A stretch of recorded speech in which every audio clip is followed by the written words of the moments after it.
In a change of plans, the Drew Barrymore show has decided to reverse its decision to resume airing during the Hollywood writers' strike. The change coming just now as talks between the two sides are set to resume. Joining us right now is Matt Belloni, Puck founding partner.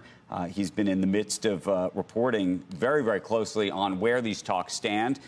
There should be a meeting later this week. Matt, let's talk about that, but let's also talk about what you have in the newsletter this week, which is this idea that Drew Barrymore, but really the power of social media has helped the writers and the writers' union.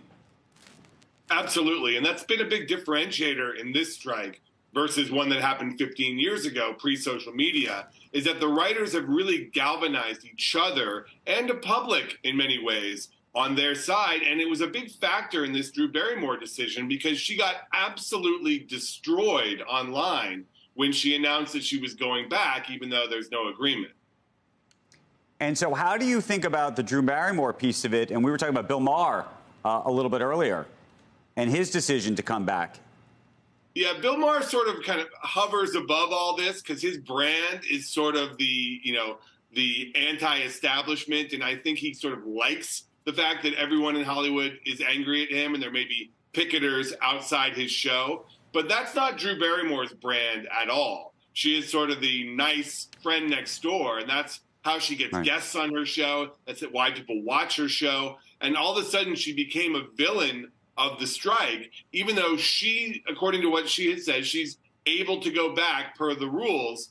But she does have WGA writers on her show typically. She said she wouldn't use writing, but it wasn't enough in this climate. And when the social media mob comes after you like that, it's really hard to put up a fight. Right. So what do you think the true state of play is? There will be a meeting, or at least one scheduled for this week at this point. Do you look at this as a thaw in the dialogue? I do. I think the fact that the writers initiated this, they went to the studios and said, let's have another meeting on this, at least according to the studio side.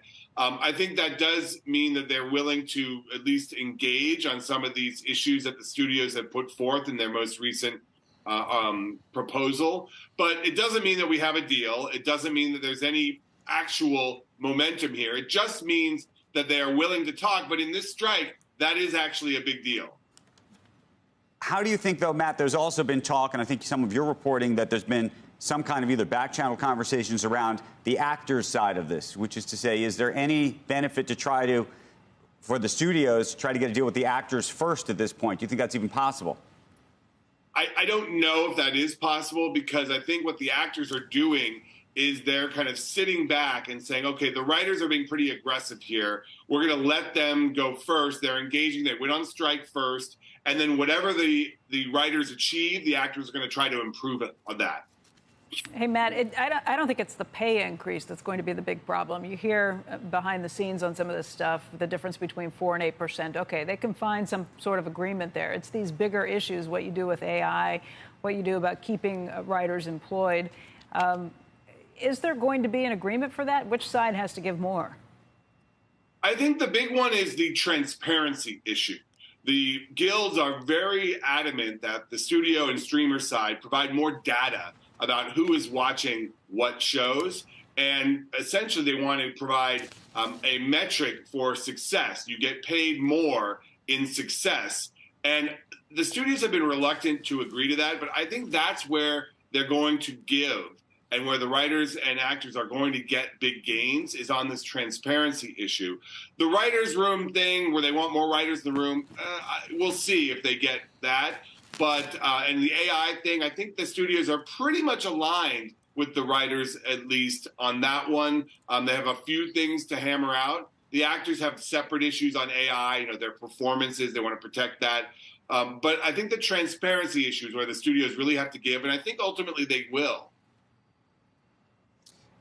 Timing-wise, we had to go, but timing-wise on this whole thing, what's the earliest you could see the writer's piece get solved?